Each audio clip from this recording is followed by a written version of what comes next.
আসসালামু আলাইকুম রহমতুল্লাহি বারাকাতুহু। মোহতারাম দোস্ত বুজুর্গ, আশা করি আল্লাহ সুবহান ওয়া তাআলার অশেষ রহমত ও দয়াতে আপনারা সকলেই ভালো আছেন। আজ আরেকটি সুন্দর ইসলামিক তত্ত্ব নিয়ে আপনাদের সামনে উপস্থিত হয়েছি।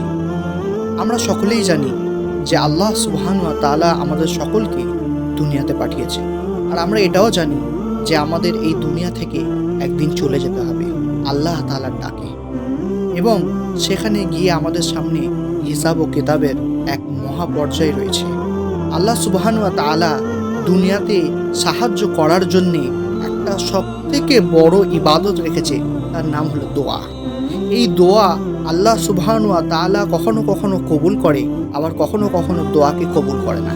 তাই আমরা প্রত্যেকটা মুসলমান ব্যক্তি যদি জানি যে আল্লাহ সুবহানাহু ওয়া তাআলা কখন কখন আমাদের দোয়াকে বেশি কবুল করেন, বা রাসূলুল্লাহ সাল্লাল্লাহু আলাইহি ওয়াসাল্লাম কখন কখন তার উম্মতকে বেশি বেশি করে দোয়া করতে বলেছে, তাহলে আমাদের দোয়া করা সময় জানা হয়ে যাবে, এবং সেই অনুযায়ী আমরা আমাদের পার্থিব এবং ইহা জগৎ ও ওয়াহার জগৎ উভয় জগতের জন্যে দোয়া করতে সক্ষম হব।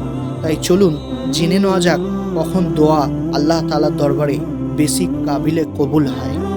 আল্লাহর রাসূল সাল্লাল্লাহু আলাইহি ওয়াসাল্লাম যে কোনো প্রতিকূল পরিস্থিতির সম্মুখীন হলেই দোয়ায় মত্ত হয়ে যেতেন। ইসলামের অন্যতম ইবাদত হচ্ছে দোয়া। হাদিসে দোয়াকে ইবাদতের মস্তিষ্ক বলে আখ্যায়িত করা হয়েছে। পবিত্র কোরআনে মহান আল্লাহ তাআলা ইরশাদ করেন, যখন তোমার কাছে আমার বান্দা আমার সম্পর্কে জিজ্ঞাসা করে, তখন এই কথা তাদেরকে জানিয়ে দাও, নিশ্চয়ই আমি তাদের কাছেই আছি। প্রার্থনাকারী যখন আমাকে ডাকে, তখন আমি তার ডাকে সাড়া দিই। সুতরাং তারাও আমার ডাকে সাড়া দিক ও ঈমান আনুক, যাতে তারা ঠিক পথে চলতে পারে। সূরা বাকারা আয়াত নাম্বার 186। দোয়া কবুলের যে সমস্ত সময়গুলো বলা হয়েছে, তার মধ্যে একটি হলো ফরজ নামাজের পর দোয়া করা।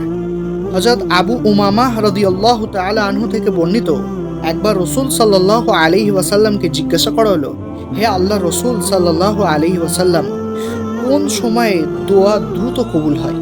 তিনি জবাব দিলেন, রাতের শেষ সময়ে এবং ফরজ নামাজের পর। তিরমিজি শরীফ হাদিস নাম্বার 3498।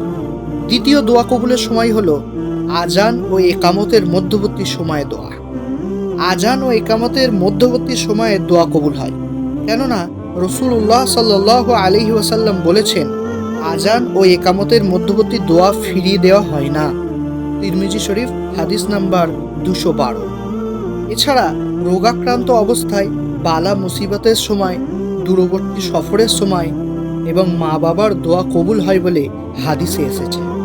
আর দোয়া কবুলের দৃঢ় আত্মবিশ্বাস রাখা চাই এবং অব্যাহত দোয়ার মত্ত থাকা চাই।